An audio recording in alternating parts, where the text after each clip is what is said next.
Hi hello అందరు ఎలా ఉన్నారు? ముందుగా మీ అందరికీ ధన్యవాదాలు. ఈరోజు మన కిచెన్లో సింపుల్ అండ్ టేస్టీగా బ్యాచిలర్ ఒక దోశ అంటే ఏమిటనుకుంటున్నారా? 1 కప్పు గోధుమ పిండి తీసుకోండి, 2 కోడిగుడ్లు తీసుకోండి, 1 కప్పు సన్నగా తురిమిన ఉల్లిపాయ ముక్కలు, పచ్చిమిర్చి ముక్కలు. గోధుమ పిండిని తీసుకొని గిన్నెలో వేసేయండి, ఉల్లిపాయ ముక్కలు కూడా వేసేయండి. దీనంతా సాల్ట్ని కూడా మనం వేసేసుకుందాం. మనం ఇప్పుడు సాల్ట్ వేసాక కాస్త వాటర్ వేసుకొని దీన్ని కాస్తంత లూజీగా చేసుకోవాలి. మన గోధుమ పిండిని ఈ మాదిరిగా లూజీ చేసుకోవాలి.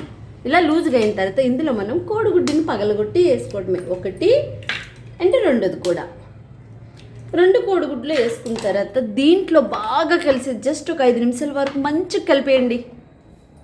పిండి అంతటిని ఇలాగా ఈ మాత్రం థిక్నెస్తో కలుపుకోవాలి. చూసారా, ఇలా జారుగా ఉండాలి. పిండి అనేది జారంటే అదే లూజీగా. ఇలా మనం స్టవ్ పైన బాండి పెట్టుకోవాలి. బాండి హీట్ కాస్తంత నూనె ఆల్రెడీ అప్లై చేసేసాను.